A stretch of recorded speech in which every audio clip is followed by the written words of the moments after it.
day, full of sorrow, they shall be consoled. Rejoice and be glad. Yours is the kingdom of God. We gathered today to celebrate these sacred mysteries. We pray for our personal intentions and also for our families, for the sick and the elderly. In the name of the Father, and of the Son, and of the Holy Spirit. Amen. The grace of our Lord Jesus Christ and the love of God, and the communion of the Holy Spirit be with you all. And with your spirit. Brothers and sisters, let us acknowledge our sins and so prepare ourselves to celebrate the sacred mysteries.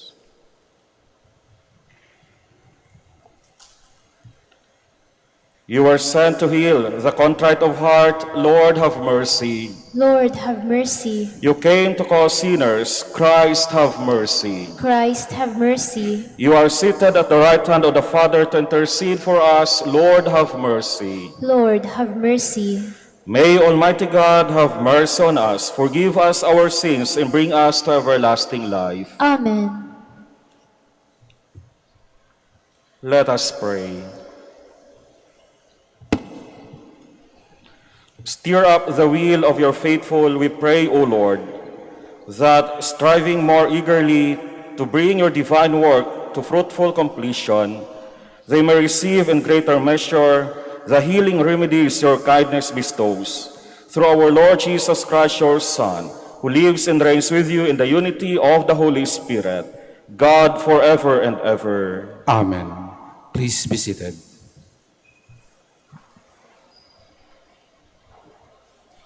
A reading from the book of Revelation. I, John, saw in heaven another sign, great and awe-inspiring, 7 angels with the 7 last plagues. For through them God's fury is accomplished. Then I saw something like a sea of glass mingled with fire. On the sea of glass were standing those who had won the victory over the beast, and its image and the number that signified its name. They were holding God's harps, and they sang the song of Moses, the servant of God, and the song of the Lamb. Great and wonderful are your works, Lord God Almighty. Just and true are your ways, O King of the nations. Who will not fear you, Lord, or glorify your name? For you alone are holy. All the nations will come and worship before you, for your righteous acts have been revealed. The word of the Lord. Thanks be to God. Great and wonderful are all your works, Lord, mighty God. Great and wonderful are all your works, Lord, mighty God.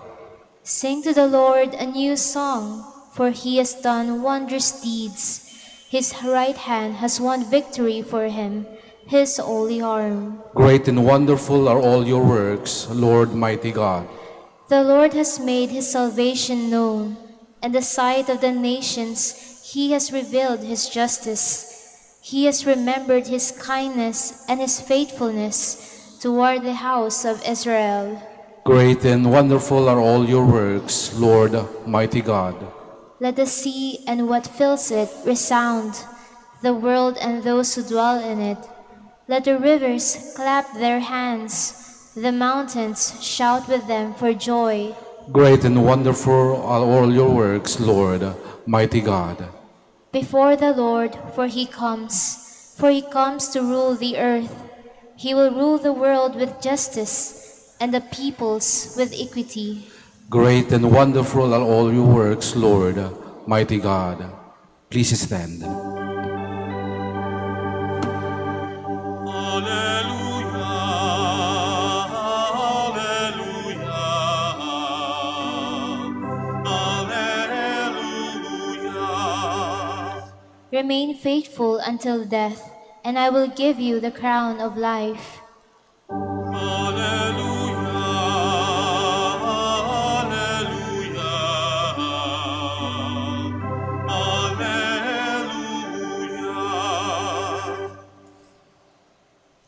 The Lord be with you. And with your spirit.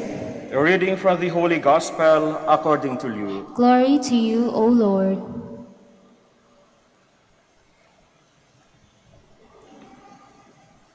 Jesus said to the crowd, "They will seize and persecute you. They will hand you over to the synagogues and to prisons, and they will have you led before kings and governors because of my name. It will lead to your giving testimony. Remember, you are not to prepare your defense beforehand, for I myself shall give you a wisdom in speaking, that all your adversaries will be powerless to resist or refute. You will be handed over by parents, brothers, relatives, and friends, and they'll put some of you to death. You will be hated by all because of my name, but not a hair on your head will be destroyed. By your perseverance, you will secure your lives." Brothers and sisters, the Gospel of the Lord. Praise to you, Lord Jesus Christ. Please be seated. My dear brothers and sisters in Christ, magandang umaga po sa inyong lahat.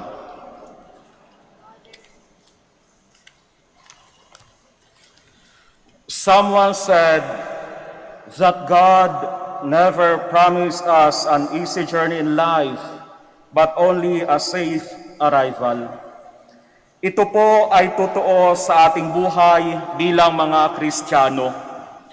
Our life as Christians is not just a bed of roses. It has thorns as well, through persecutions or in the forms of sufferings and hardships. Our gospel for today highlights these realities as Jesus Christ spoke to his followers. They will be seized and persecuted. Indeed, life in this world is not an easy one. Patuloy natin na makaharap ang krus, ang hamon ng buhay, dahil lang sa katotohanan, ang mga hamon ng pagiging Kristiyano, ang pag-uusig dahil sa katotohanan at pagsasabuhay ng buhay ni Kristo. But my brothers and sisters, we should not worry because tayo po ay tutulungan ng Panginoon. In the Gospel, Jesus again assures us what to do and how to defend ourselves. Remember, you are not to prepare your defense beforehand. I myself shall give you a wisdom in speaking. My brothers and sisters, we just need to persevere. By your perseverance, you will secure your lives. Kailangan ay magiging matyaga po tayo sa pagharap at pagsasabuhay ng buhay ni Kristo. Our life is for Christ by following Him, even in martyrdom.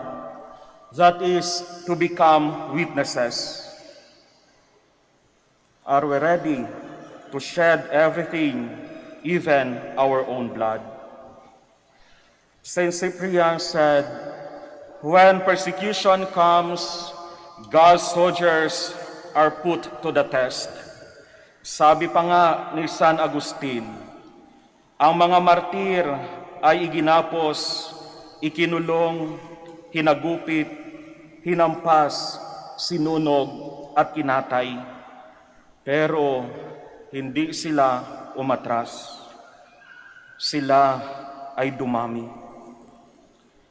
Mga kapatid, Ito ang buhay Kristiyano. Huwag tayong aatras, magiging matyaga dahil kasama natin si Kristo.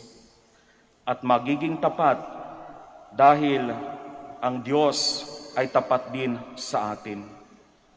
Whatever happens, ang katapatan ng Diyos ay hindi magbabago. Let us persevere and let us be faithful to God. Amen.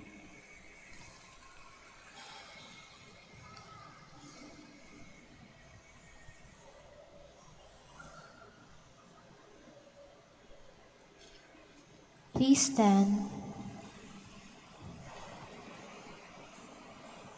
The world and its people belong to God. Let us entrust ourselves to Him and believe and hope in God's protection. Let our response be, Lord, hear our prayer. Lord, hear our prayer, that the Church may look at the future with faith and hope. Let us pray to the Lord. Lord, hear our prayer. That through our acts of kindness, the despised, the rejected, or unloved in our society may experience God's care in their lives. Let us pray to the Lord. Lord, hear our prayer. That we may have firm confidence in Jesus, who opens our eyes to the beauty of God's kingdom. Let us pray to the Lord. Lord, hear our prayer. That the sick and the suffering may see and feel God's healing presence in those who care for them. Let us pray to the Lord. Lord, hear our prayer. That perpetual light and grace be granted upon our deceased relatives and friends. Let us pray to the Lord. Lord, hear our prayer. Father in heaven, fill us with your love and dispel the darkness from our lives, so that we may walk in the light of Christ, your Son, who lives and reigns forever and ever. Amen. Please be seated.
Blessed are you, Lord God of all creation, for through your goodness we have received the bread we offer, fruit of the earth and work of human hands. It will become for us the bread of life. Blessed be God forever.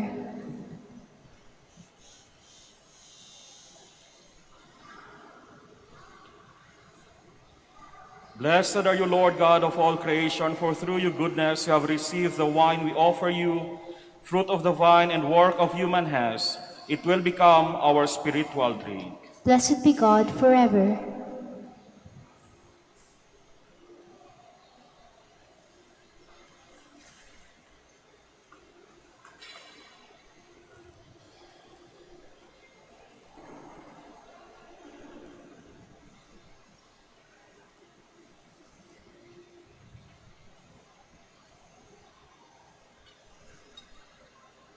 Please stand. Pray, brethren, that my sacrifice and yours may be acceptable to God the Almighty Father. May the Lord accept the sacrifice at your hands for the praise and glory of his name, for our good and the good of all his holy church. Accept, O Lord, the sacred offerings which at your bidding we dedicate to your name, and in order that through these gifts we may become worthy of your love. Grant us unfailing obedience to your commands. Through Christ our Lord. Amen. The Lord be with you. And with your spirit, Lift up your hearts. we lift them up to the Lord. Let us give thanks to the Lord our God. It is right and just. It is truly right and just, our duty and our salvation, always and everywhere, to give you thanks, Lord, Holy Father, Almighty and eternal God. For in goodness you created man. When he was justly condemned, in mercy you redeemed him through Christ our Lord. Through him the angels praise your majesty. Dominions adore and powers tremble before you. Heaven and virtues of heaven and the blessed seraphim worship together with exultation. May our voices, we pray, join with theirs in humble praise as we acclaim. Holy, holy, holy Lord God of hosts. Heaven and earth are full of your glory. Hosanna in the highest. Blessed is he who comes in the name of the Lord. Hosanna in the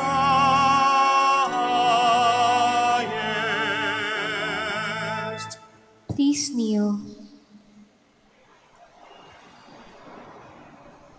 You are indeed holy, O Lord, the fount of all holiness. Make holy, therefore, these gifts, we pray, by sending down your Spirit upon them like the dewfall, so that they may become for us the body and blood of our Lord Jesus Christ. At the time he was betrayed and entered willingly into his passion, he took bread, giving thanks, broke it, and gave it to his disciples, saying, "Take this, all of you, and eat of it. For this is my body, which will be given up for you."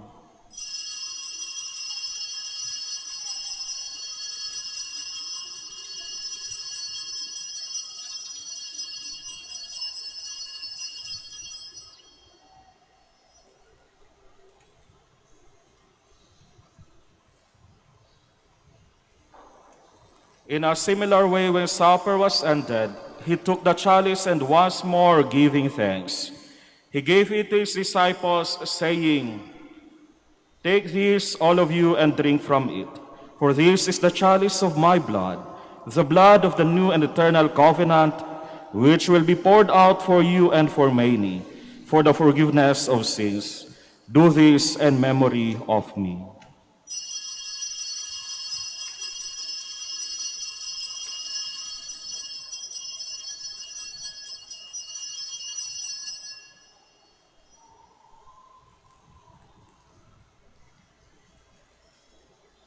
The mystery of faith.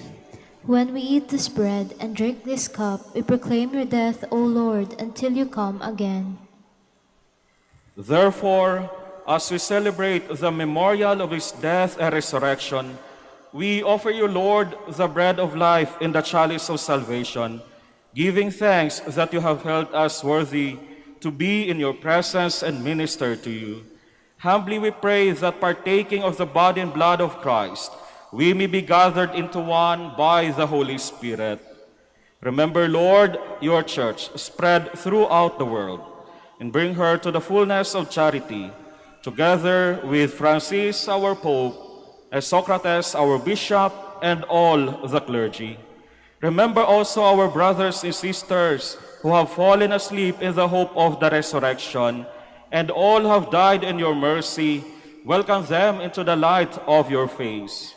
Have mercy on us all, we pray, that with the Blessed Virgin Mary, Mother of God, with Saint Joseph, her spouse, with the blessed apostles, and all the saints who have pleased you throughout the ages, we may merit to be co-heirs to eternal life, and may praise and glorify you through your Son, Jesus Christ.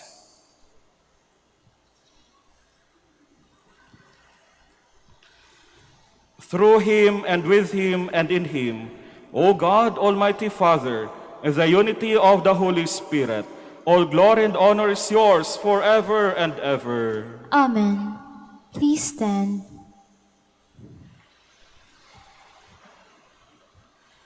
At the Savior's command and formed by divine teaching, we dare to say,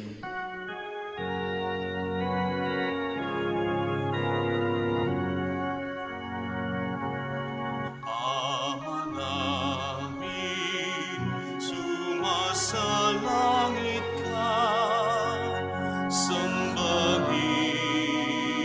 ang ngalan mo, mapasamin ang kaharian mo, sundin ang loob mo dito sa lupa para nang sa langit. Bigyan mo kami ngayon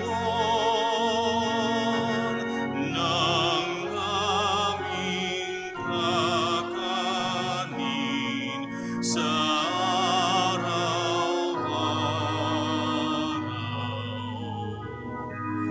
At patawarin mo kami sa aming mga sala, para ng pagpapatawad namin sa nagkakasala sa amin. At huwag mo kaming ipahintulot sa tukso, at iadya mo kami sa lahat ng masama.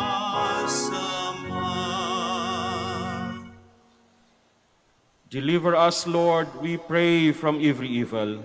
Graciously grant peace our days, that by the help of your mercy we may be always free from sin and safe from all distress, as we await the blessed hope and the coming of our Savior, Jesus Christ.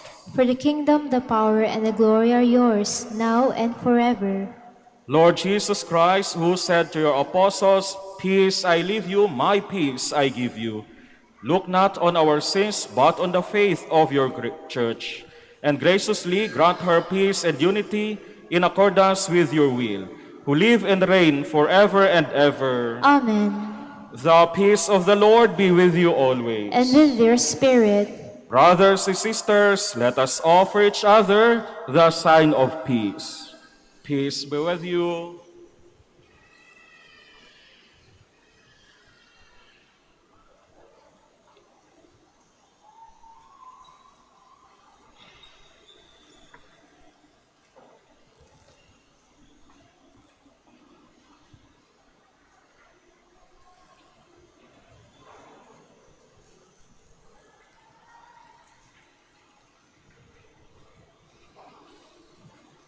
Lamb of God, you take away the sins of the world, have mercy on us. Lamb of God, you take away the sins of the world, have mercy on us. Lamb of God, you take away the sins of the world, grant us peace. Please kneel.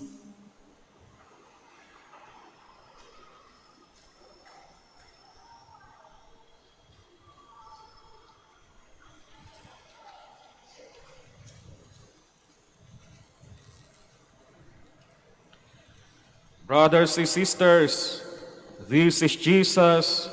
Behold him, the Lamb of God, who takes away the sins of the world. Blessed are those called to the supper of the Lamb. Lord, I am not worthy that you should enter under my roof, but only say the word, and my soul shall be healed. The body of Christ. Amen.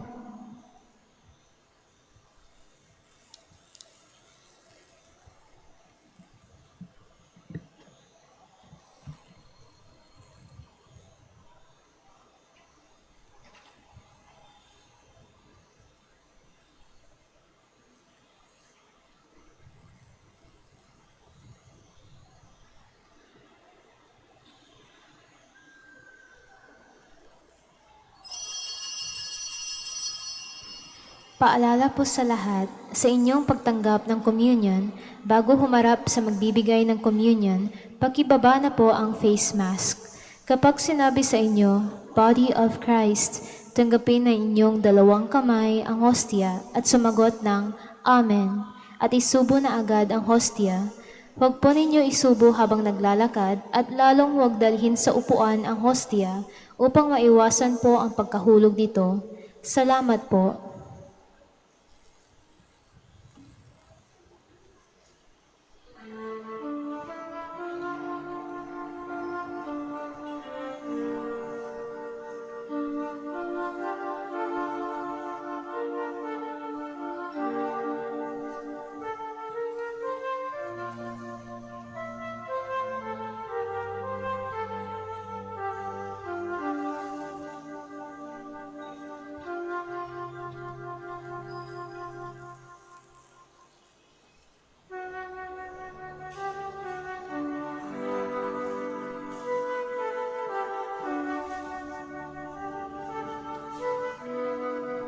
Sanlibutan aking buhay, bawat saysay iaalay sa Diyos at bayan kong mahal, sa sanggalang inyong dangal. Isugo mo kahit saan, hamakin man ako't saktan, dalangin ko'y maging tapat, pag-ibig mo ay sasapat. Sanlibo man aking buhay, sanlibo rin iaalay, sanlibo kong kamatayan, sa palad mo ilalang.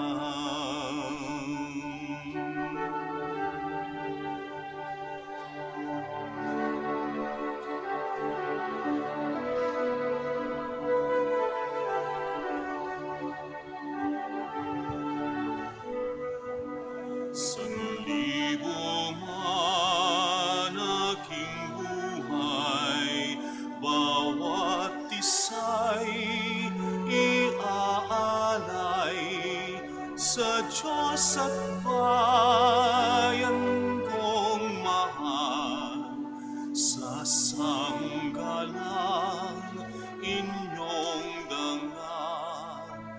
Isugo mo kahit saan, hamakin man ako't saktan, dalangin ko'y maging tapat, pag-ibig mo ay sasapat. Sanlibo man aking buhay, sanlibo ring iaalay, sanlibo kong kamatayan, sa palad mo ilalang.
Please stand.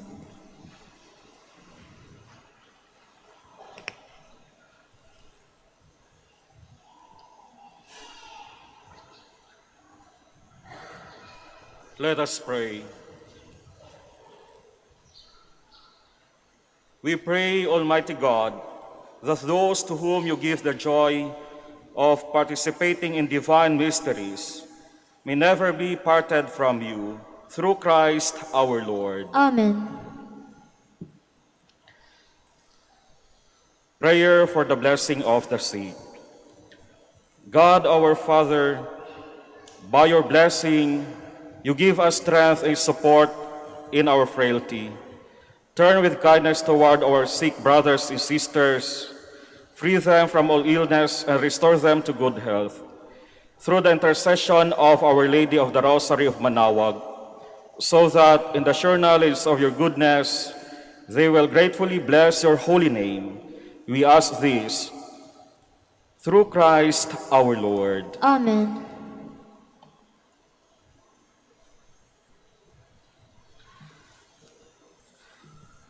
Prayer for the blessing of rosaries and other religious articles. In memory of the mysteries of the life, death, and resurrection of our Lord Jesus Christ, and to honor the glory of the Blessed Virgin Mary, Mother of Christ, Mother of the Church, Our Lady of the Rosary of Manaoag, may these rosaries, images, candles, oil, and other religious articles be blessed and made holy. In the name of the Father, and of the Son, and of the Holy Spirit. Amen. The Lord be with you. And with your spirit. May the Almighty God bless you all, the Father, and the Son, and the Holy Spirit. Amen. Brothers and sisters, go and announce the gospel of the Lord. The Mass is ended. Thanks be to God.